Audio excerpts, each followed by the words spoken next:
तुझ्या आयुष्यात तुझ्या घरच्यांचा, तुझ्या आई वडिलांचा किती मोठा रोल आहे? माझ्या आयुष्यामध्ये त्यांच्यासारखा रोल कोणाचाच नाही. आणि इतकं म्हणजे आता तुम्ही असं हम्म. कॅरेक्टर करू शकता आपले नाही नाही, करू शकत, बिलकुल किंवा नाही. दुसरा कोणताच मुलगा हम्म. नाही करू हा. शकत, किंवा केलं तर त्याच्या फॅमिली त्याला कधीच ऍक्सेप्ट हम्म. नाही करणार. पण माझ्या फॅमिलीनं मला सपोर्ट केला, माझ्या पाठीशी उभे राहिले.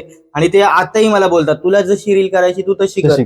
फक्त कोणाचं म्हणजे नाव घेऊ नको मोठ्या माणसाचं, हम्म. किंवा कोणाची म्हणजे इज्जत जाईल असं करू नको. हा. तुझी गेली चालेल, पण तू हम्म. दुसऱ्याची नको करू. हा. त्यामुळे त्यांनी जे मला सपोर्ट दिला ना, हा सपोर्ट माझ्यासाठी खूप मोठा आहे. आणि आयुष्यात असा एक सपोर्ट लागतोच आपल्याला, हो. की भले आपली दुनिया आपल्या विरोधात असेल पण ते आपल्या नेहमी सोबत राहतील.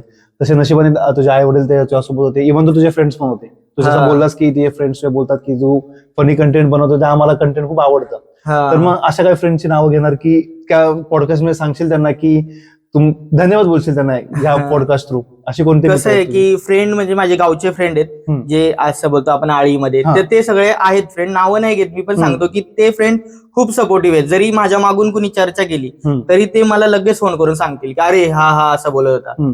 तर ते तिथे त्याला थांबवतील, पण हम्म. स्टॉप पण करतील. असे आहेत ते. त्यामुळे मी त्यांना कधीच नाही विसरू शकत. असे माझे ते गावचे फ्रेंड आहेत.